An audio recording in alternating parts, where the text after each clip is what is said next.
So ayan guys, magtatanggal ako ngayon ng cover ng hub motor. So ito yung tatanggalin ko dahil i-check ko yung hall sensor niya kung okay pa ba yung hall sensor niya. Saka makita ko kung anong klaseng hall sensor yung nandun sa pinaka loob. Titingnan ko rin kung may board ba siya or wala. So ito guys, i-share ko lang to sa inyo kung magagawan ko siya ng paraan kung po pwede itong gagamitin kong puller.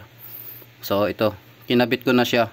So ang ginawa ko muna dito, nilagay ko tong pinaka plate niya, tapos itong tatlong paa niya, so ipinasok ko dun sa loob.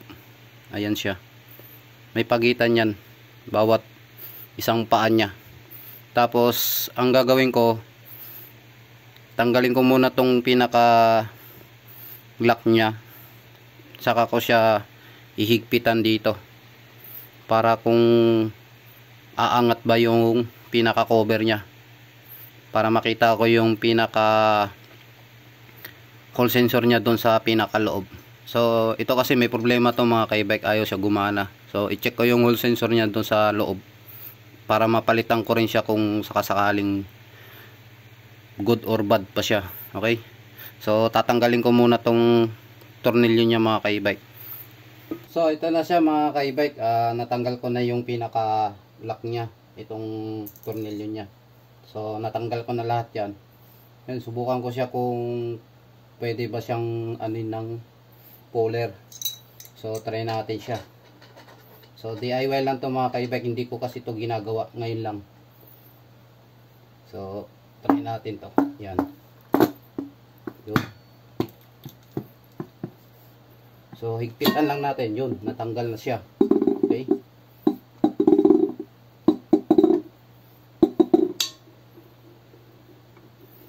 so yan. So kung mapapansin nyo mga ka-e-bike, tanggal na siya. Ayan, tumaas na yung pinaka cover nya. Ayan.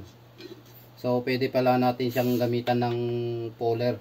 So ikabit lang natin tong pinaka plate nya, tapos kailangan yung pinaka paa nya ihigit na lang natin para pantay yung pagkataas niya. So ako kasi ginagawa ko, pinupukpok ko to mga ka-e-bike. So pinipress ko talaga siya ng todo para umangat yung pinaka cover niya. So yan, natanggal na siya. So try natin siya. So ikutin lang natin siya mga ka-e-bike. Yan, para makita natin yung pinaka hall sensor niya kung okay pa, saka yung pinaka coil kung okay pa ba yung coil niya. Baka sira na yung coil nito. So yan na, tanggal na siya mga ka-e-bike.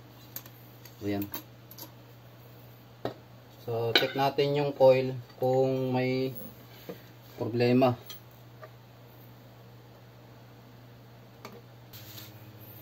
So ito na siya guys, natanggal ko na yung pinaka dynamo niya. So ito yung may coil, tapos ito yung pinaka kaha niya. So yan, i-check ko yung pinaka coil niya kung may problema ba, tapos yung sa hall sensor niya. So ito yung hall sensor niya mga ka-e-bike ko. Yan, so medyo kinalawang lang siya. So ito siya, medyo may kalawang siya, pero lilinisin ko yan. So tanggalin muna natin to, itong pinaka cord nya. So kailangan lang natin ipasok to sa loob. Ayan. So yan na siya mga ka-e-bike, natanggal na. Tapos i-check natin yung pinaka hall sensor nya. So okay pa naman yung pinaka ano nya, yung coil nya, walang problema. Ayan. So tetesterin ko rin yan, itong coil nya. So hindi pa sunog. Tapos dito mga ka-e-bike, itong ano nya, dynamo nya, ito yung hall sensor nya. Ayan. So may board siya, kailangan ito palitan tong buo. So papalitan ko to ng buo para gumana na ulit ito. Tapos lilinisin ko to, itong kalawang nya. So yan siya mga ka-e-bike. So kailangan i-tester ko to, itong pinaka hole sensor nya. Yan. So tatanggalin ko muna tong pinaka hole sensor nya mga ka-e-bike. Ito.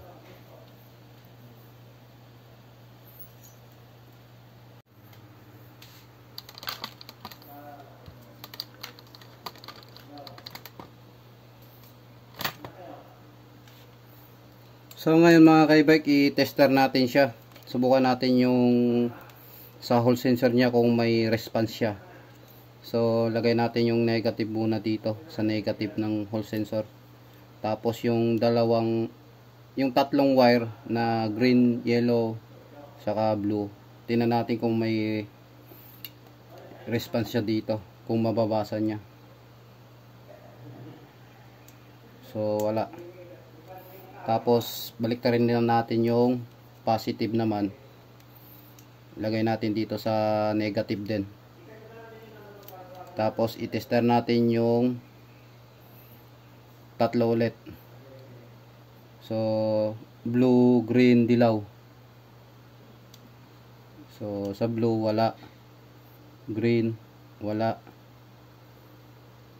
tapos sa yellow, so may reading siya. So ibig sabihin sira yung sa hole sensor niya mga ka-e-bike. Tapos yung sa red naman, subukan naman natin yung tatlo kung may response siya. So ganun din, wala. Tapos babalik ta rin natin ulit to kung may reading siya. Ayan. So wala siyang response mga ka-e-bike. So ang ibig sabihin niyan, ito sira yung sa hole sensor nya. So dito naman try natin. So mayroon siya kabila. Yun. So ito buo to mga ka-e-bike. Yung coil nya, itong coil buo. Itong pinaka tanso nya buo siya mga ka-e-bike. So ang problema lang itong sa hole sensor nya. So ito yung hole sensor nya mga ka-e-bike. May board siya. So marami kasing klase yan eh.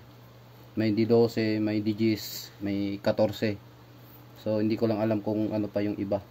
So ang ano nito mga ka-e-bike, sa 3000 watts, ang hole sensor nito mga ka-e-bike, itong hole sensor nya, ang number niyan Y3141. Yung pinaka hole sensor nito, ito siya, Y3141. So hanggang 5,000 pataas yata yung number na yon, yung para sa hub natin, yung Y3141. So yun ang ano niya, yung number nun ng hole sensor natin. 1,000 to 10,000 yata yun mga ka-e-bike. So hindi ko lang sure, hindi ko pa sure yun Pero ang sa akin lang hanggang 5,000 yun, yung pinaka number ng hole sensor natin, yung Y3141. So yun yung tatak niya. So pagdating kasi mga ka-e-bike sa hole sensor, marami yan klaseng hole sensor. So mayroon kasing hole sensor na pagka nilagay natin dito na hindi naman mag-match, so hindi gagana yung ating hub natin. So kailangan kung ano yung nakalagay dito, so ganun din yung ikakabit natin para walang problema po mga ka-e-bike. So yan. So ito yung problema niya mga ka-e-bike, itong pinaka hole sensor niya. So kailangan tanggalin ko to, itong pinaka dikit nito. Okay? So ito na siya mga ka-e-bike, natanggal ko na yung pinaka hole sensor niya. So ito yung pinaka board niya. So ang gagawin ko dito, lilinisin ko pa to para mahinangan ko siya ng bagong hole sensor. So dito. So ito pa rin yung board yung gagamitin ko. Yung hole sensor lang yung papalitan ko. So yan siya mga ka-e-bike. So ang hole sensor niya ito mga ka-e-bike. Yan. Ito yung hall sensor niya na Y3141. So ito siya. Ganito lang kaliit. Okay. So yan. So ang gagawin ko na lang dito mga ka-e-bike, itatabi ko na lang to, hindi ko na siya ibabalik doon sa pinaka kaha niya. So babalutan ko na lang siya muna.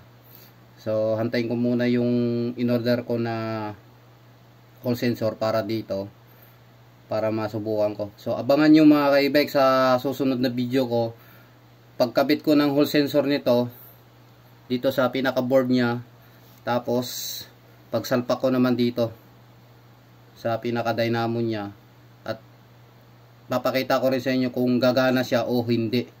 Okay, so abangan nyo yan mga ka-e-bike sa aking video sa susunod. So pag dumating na yung aking order na hall sensor. Okay, so yan lang mga ka-e-bike. Maraming salamat po. Alright.